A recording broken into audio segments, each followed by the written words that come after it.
You always make everything about you. Go sleep on the couch. She didn't raise her voice. She didn't even look up from her phone. Just said it, flat, tired, dismissive, like I was an annoyance she'd grown too exhausted to pretend to care about. I didn't respond. I stood there for a few seconds, my coffee still warm in my hand, cooling a little more by the second. Her eyes stayed glued to the screen, thumb flicking through images or messages I wasn't welcome to see. We hadn't argued. Not really. I'd mentioned carefully that I felt distant from her lately, that maybe we should talk more, even consider a weekend away. Her response was that line. A command disguised as self-care. Sleep on the couch. I didn't argue. I didn't beg. I walked upstairs, placed my mug in the sink, grabbed my wallet, keys, and charger. I passed the couch on my way out without even glancing at it. The night air was cool. I hadn't planned to leave, but my legs carried me to the car like they'd been waiting for permission. I didn't drive home. I didn't even know where home was anymore. The driveway I pulled into 20 minutes later wasn't mine. It belonged to Jenna, my sister-in-law. Her porch light was still on, a habit she'd kept since her divorce. I wasn't sure what I was doing until I was halfway up her steps. She opened the door in leggings and a long hoodie, squinting. Matt? It's almost midnight. I felt the weight of the decision hit me then. Not the couch. Not the house. I'd left something larger behind. Yeah, I said. I didn't have anywhere else to go. She stepped back and opened the door wider. Jenna had always been the quiet one, the one who kept her head down at family dinners while her sister told stories over wine. She wasn't warm, exactly, but she was steady. And she didn't ask questions, not right away. I slept on her guest room mattress that night without saying much more. But her silence felt less like avoidance and more like permission, like she understood more than she let on. The next morning, she poured coffee and leaned on the counter like it was an ordinary Tuesday. You want to talk about it? I shook my head. Not yet, she nodded. Then you don't have to.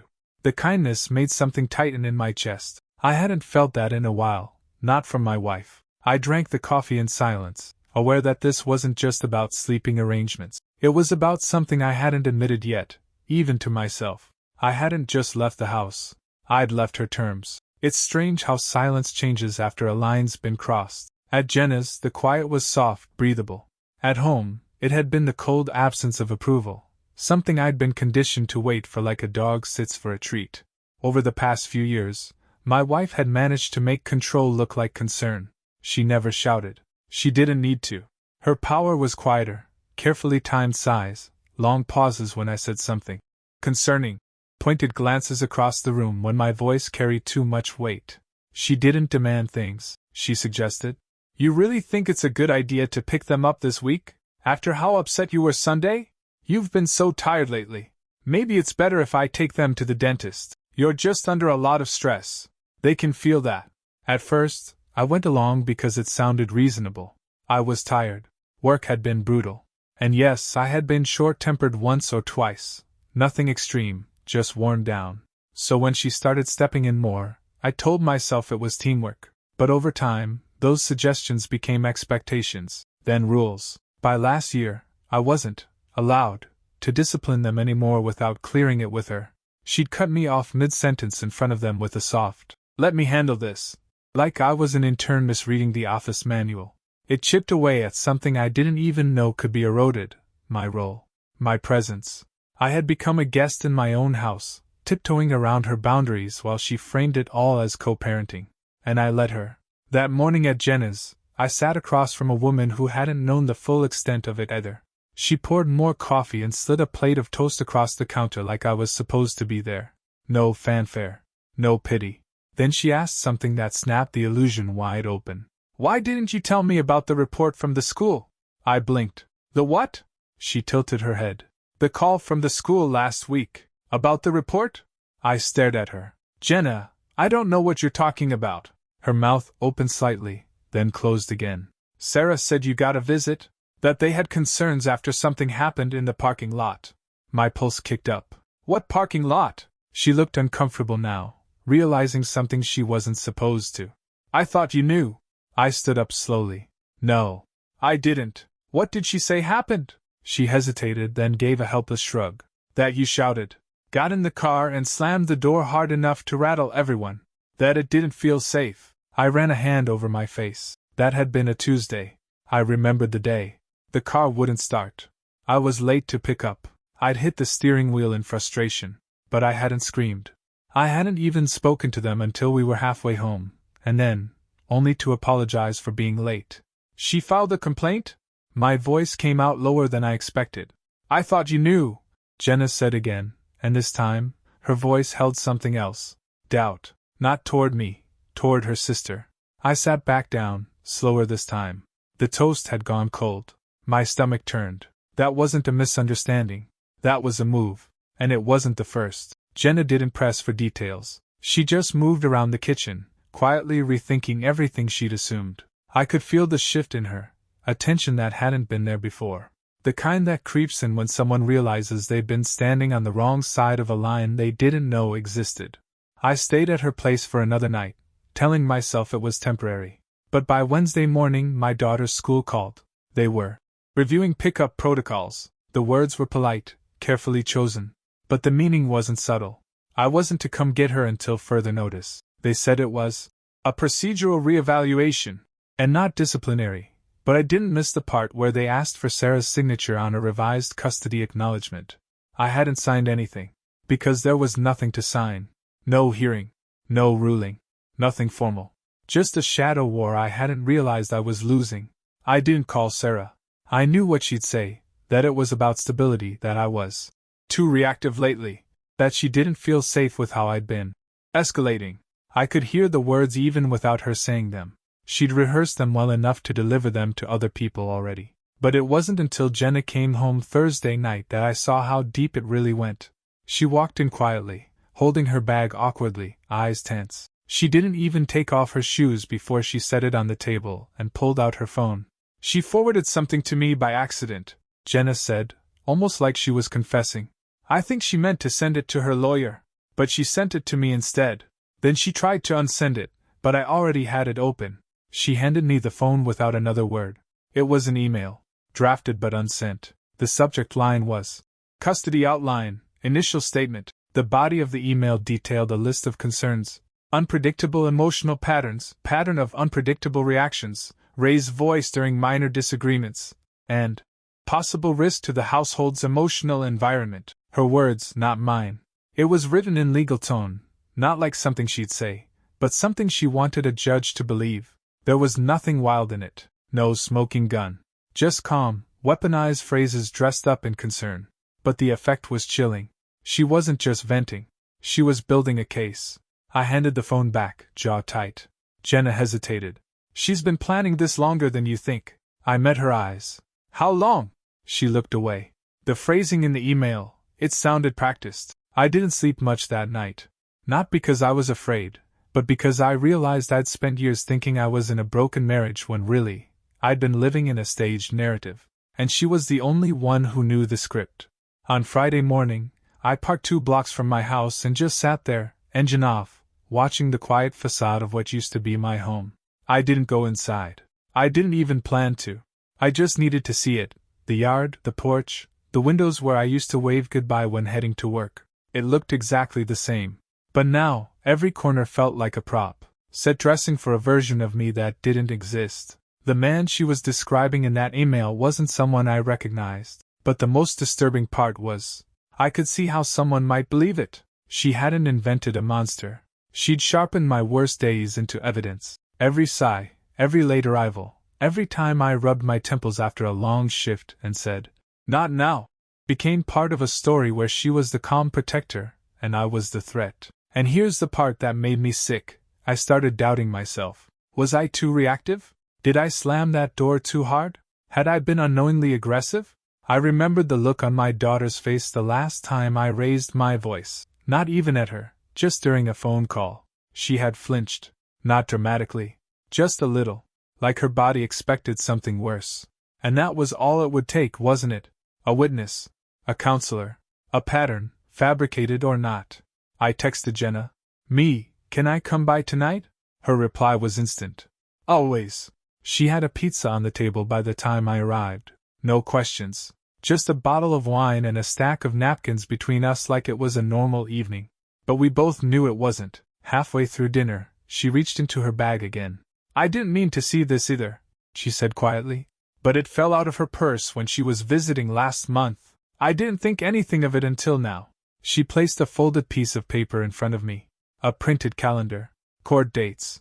Parenting schedule. My name was nowhere on it. My eyes scanned down to mid-August, where the line read, "Exclusive care arrangement filed. Expect response, and no show default?" I looked up at Jenna. She planned for me not to fight. Jenna's voice was careful. She said you were detached, that you might not want to drag things out, that if you didn't show up, it'd be simpler for everyone. She didn't mean everyone. She meant herself. My hands clenched around the paper. I wasn't just being edged out. I was being erased, not with explosions, but with a slow, quiet erosion of permissions revoked, roles redefined, assumptions made behind my back. And now I saw it clearly, the long silences, the false reassurances, the "let's not worry them with the details" lines when I asked about the school. She hadn't been co-parenting. She'd been preparing. And the version of me she was selling wasn't angry or violent, it was invisible. Dismissed. Passive. She thought I wouldn't fight back. She was wrong. Saturday morning came gray and slow. I woke up on Jenna's couch with the printed custody calendar still folded on the coffee table. I hadn't touched it since the night before. I didn't need to read it again. Every word was already carved into my memory. I wasn't even angry anymore. Not in the way I expected to be. The rage had burned through sometime in the early hours, replaced by something quieter, sharper, like the moment after a cut, when the sting sets in and you stop flinching. I made coffee and waited for Jenna to come downstairs. She appeared in sweats, hair in a knot, eyes tired but clear. "I have to tell you something," she said. I nodded, expecting more bad news. Instead, what she gave me was a break in the script. "She lied to me," Jenna said simply. "About what happened in November." I blinked. "What about November?" "She told me there was some kind of confrontation. That you lost control after a dinner argument. She didn't give details, just made it sound bad." I stared at her. "Jenna, that never happened." "I know that now," she said. "Because I was there. That was the night you and I ended up sitting on the porch with a beer after everyone left. You were calm. She went to bed early. I remember thinking, you looked tired. Not angry. Just exhausted." I sat back slowly. "She's building her whole case on moments like that. She told her lawyer there was an emotional escalation that night," Jenna said. "She even described you throwing a glass." There was no glass. There was no shouting. There wasn't even an argument.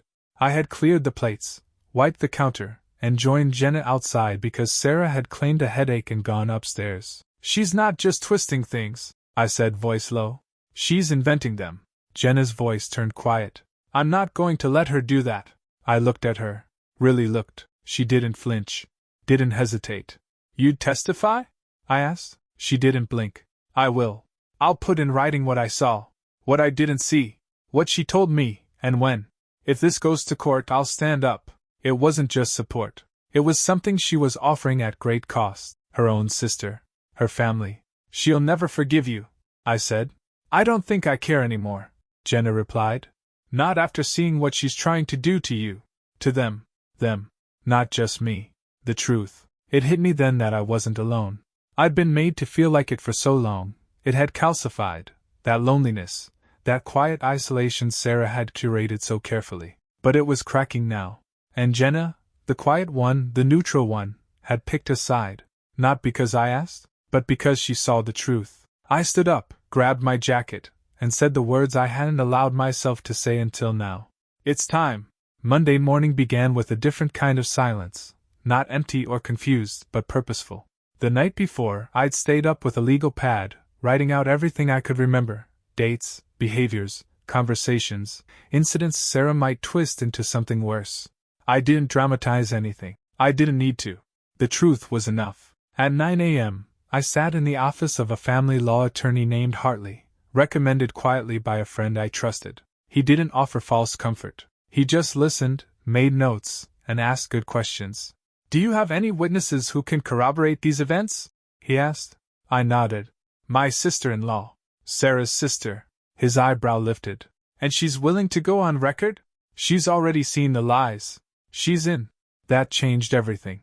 By noon, Hartley was moving fast. We filed a counterclaim for full custody and legal protections against defamatory claims. We compiled the email Jenna had been accidentally sent, with attachments. Jenna's formal statement was notarized. The fabricated November incident was directly refuted, citing her presence.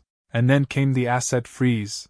She's filed preliminary moves to shift joint funds, Hartley said. Small transfers, disguised. We're stopping that now. By 2 p.m., a server was en route to her office. She thought she'd be the one to strike first. But the moment she opened that envelope, the story changed. I didn't see her receive it. I didn't need to. She called me at 3:17 p.m. I let it ring out. Then again at 3:20. Voicemail.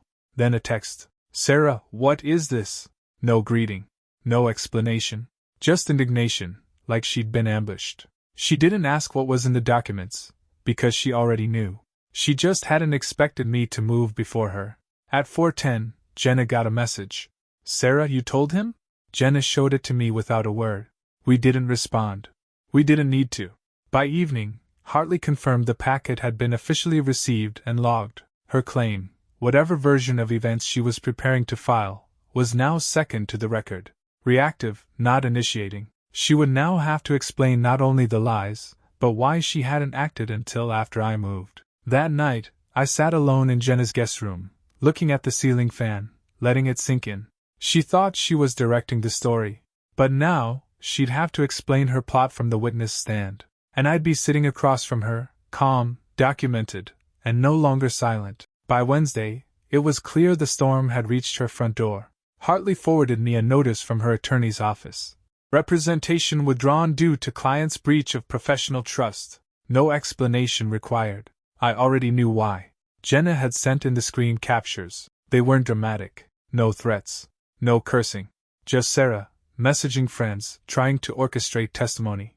Coaching them on what details to emphasize if things ever got ugly. Using phrases like, he's just been so unpredictable lately, and I'm genuinely scared for what the court might miss if I don't act first. But the tone gave her away. This wasn't a woman trying to protect herself. It was someone trying to craft an image, careful, rehearsed, self-assured. The emails between her and the school counselor didn't help either. They were full of subtle suggestions, questions framed like concerns. Have you noticed any mood shifts from the girls after time with him? I just feel something's off, but I can't prove it yet. Yet. That word echoed. She wasn't reporting anything real. She was digging for a narrative, and when the school was formally questioned during the emergency hearing, they had nothing to support her implications. No incident reports. No teacher concerns. Just vague impressions. Her story crumbled under oath. By Friday, temporary custody shifted. To me, the judge used the phrase, preliminary safeguarding of paternal rights pending investigation of inconsistent claims. Legal speak for, we don't trust what she's been saying. Sarah didn't cry in court. She didn't scream. She just sat there stunned, as if she couldn't believe the performance didn't work. Her voice, when she finally spoke to the judge, was brittle. She kept trying to redirect. This isn't about him, it's about protecting the emotional environment. But it was clear she was losing control of the narrative. She wasn't the calm one anymore. The illusion was cracking. That night, I didn't go back to Jenna's. I took the girls, legally, peacefully, to a short-term rental Hartley helped arrange. Neutral ground, clean start. We didn't talk about the court. We just made dinner. Simple, familiar, unremarkable dinner. And when they went to bed, I sat in the quiet and realized what was gone. Not just the house. Not just the routines. What had vanished was the weight of having to prove I was safe. As if safety had ever been the issue. She hadn't tried to discredit me because I was unsafe. She tried to remove me quietly because I disrupted the version of control she wanted. And now, the mask had slipped. Not just for the court, but for everyone. The morning after the hearing, I stood in the bathroom of the rental, staring at my reflection longer than necessary. There were lines I didn't remember having a year ago. Not from age, from effort, from restraint, from learning to live in a marriage where I had to question my own instincts daily. I looked like a man recovering from a house fire where the walls had smiled as they burned. And I wasn't finished crawling out yet. I kept thinking back to all the nights Sarah used to say, "Don't wake them," always with that edge of faux concern. "You're too loud. You're too intense. You don't realize how much your energy affects the room. It wasn't about volume. It was about presence. She didn't want me small. She wanted me quiet, manageable. But I remembered things now with painful clarity, like how she'd interrupt mid-story at family dinners, steer conversations away from anything that gave me dimension. She'd call it teasing, playful, but it chipped away. That's not how it happened. You're being dramatic again. Let me tell it. She told our stories. I just existed in them. Not anymore. Later that afternoon, Jenna stopped by the rental with a few things I'd left at her place. She set the bag on the kitchen counter without ceremony, but I could feel the weight of everything unspoken between us. She didn't stay long. Just long enough to glance around and nod once. It's quiet here. It is, I said. Real quiet. She lingered. You know she's going to spin this. To others. Let her. I replied. I'm not answering to them. Jenna's mouth twitched, not quite a smile. Just something close to respect. I think you stopped playing defense. That's good. I didn't realize I'd been on it for years. She nodded again. A lot of people don't. After she left, I sat at the table and opened my laptop. Not for legal updates, not for emails, just to write. Not a journal, not a letter, just thoughts. I didn't want this chapter to end with silence. I wanted it to end with clarity. She told me to sleep on the couch like it was a punishment. But I'd walked out the front door and into a mirror I hadn't dared look into in years, and I was starting to recognize the man staring back. I didn't speak to Sarah for a week after the hearing. Hartley advised silence, and I followed it, not out of spite, but out of necessity. Every word had become evidence, every call a potential trap. But silence doesn't stop noise, not when you've lived in it long enough. Friends started reaching out, carefully. Politely, confused. Hey, I heard things are complicated. I don't want to take sides. She just seems really hurt. Maybe this got out of hand? I didn't defend myself. I didn't explain. That was her game, to make the story a contest of sympathy. She'd play the part of the worn-out wife, the emotionally overwhelmed mother, the woman who had no choice. But I'd stopped auditioning for roles in her script. Still, it hurt. Not because I needed their validation, but because some of them had known me for years, and yet they still hesitated. That was how convincing she was, how deep her groundwork ran. One message from a mutual friend stood out. She told me you'd been unstable for a while. I didn't believe it at first, but she sounded so sure. So sure. That's what sold it. Not truth, certainty. Sarah never raised her voice, never flinched, never lost her calm. That's what made it all so effective. You don't have to scream to stage a character assassination. You just have to be consistent. But the cracks were spreading. Another friend, more distant, more honest, messaged me a few days later. Just so you know, a lot of us didn't buy it. Jenna told me what happened, and it makes sense now. We wondered why you looked like you were walking underwater for the past year. That line stuck with me. Walking underwater. That's exactly what it had been. Not drowning. Just muted. Slowed. Always struggling for breath in a space where she controlled the oxygen. At the rental, things were simple. The girls adjusted fast, faster than I'd expected. They didn't ask where Mom was. They didn't cry. They just leaned into the routines I gave them like they'd been waiting for consistency. At night I read to them. Real stories. Not filtered ones. No spinning. No control. And every page turn felt like a small act of recovery. Not just for them, but for me. The couch she sentenced me to had turned into something else entirely. My turning point. My refusal. My escape. 2 weeks after the hearing, Hartley called. His tone was steady but not casual. We've got something. You'll want to hear this. Sarah had tried to file a modification, a request for a behavioral review of me, an attempt to cast further doubt, to stall, to regain the narrative. But something happened. Her request backfired. The judge reviewed the request and ordered joint evaluations, hers included. It was a gamble she wasn't prepared for. The court-appointed evaluator reached out to Jenna first, then to the school, then to me.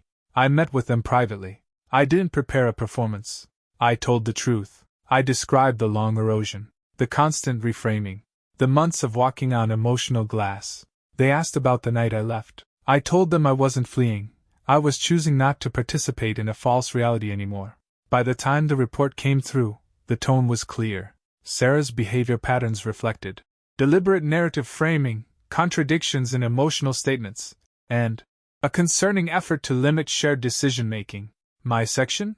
Stable effect, credible reporting, and no markers of emotional volatility, no loud victories, no cinematic justice. Just typed lines on legal paper that confirmed what I already knew. Her image, the calm, rational mother, was fracturing under the weight of scrutiny. And it wasn't just in court. Her lawyer, the second one, quit after those messages leaked in cross-discovery. The ones where she'd coached her friend on how to describe me as potentially unstable. But don't overdo it, it has to seem real. The judge wasn't amused. From that point, everything changed. School counselors reversed their hesitation. A quiet apology came through one of them.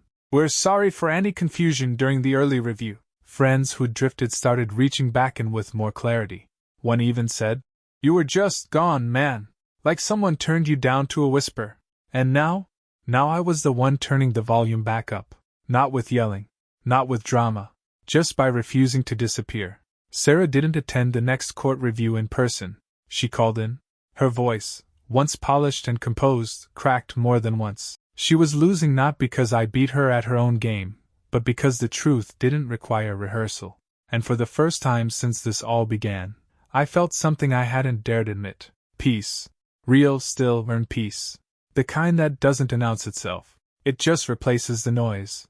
The day my name appeared first on the care agreement paperwork, I didn't feel victorious. I felt sober. Like a man watching a fire he didn't start finally burn out. The court didn't call it a win. They called it a correction, a stabilization, a restoration of paternal presence. Sterile words for something personal.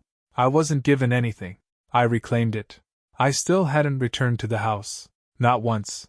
Instead, I sat in the lawyer's office reviewing the finalized rotation schedule. Jenna's sworn statement still on record, the counselor's neutral report balanced squarely in my favor, and I kept waiting for a feeling that never came. No vindication. No relief. Just clarity. Sarah hadn't shown up in person again. Another video call. This time her voice sounded different, not broken, but smaller. Like someone realizing the audience had stopped clapping. She didn't address the contradictions in her claims. She didn't look at the camera much. The judge asked her 2 questions she couldn't answer without unraveling the story she'd built. So she paused, deferred, changed subjects. Her silence did more damage than her words ever could. Afterward, I drove by a park near the rental and sat in the car watching families move like nothing was wrong in the world. I didn't envy them. I just noticed how easy it looked, that ordinary joy. I wondered if I ever looked like that from the outside. Polished, functional, safe. That was the cost of all this. Not just the legal fight. The realization that I had mistaken performance for peace. That I had confused endurance with trust. Jenna texted that evening. Just a single sentence. She won't admit it, but she knows it's over. I didn't respond. Not because I disagreed, but because it didn't matter anymore. What mattered was that the lies didn't hold. What mattered was that I stopped allowing someone else to narrate my life for me. And now, finally, the silence around me wasn't imposed. It was mine.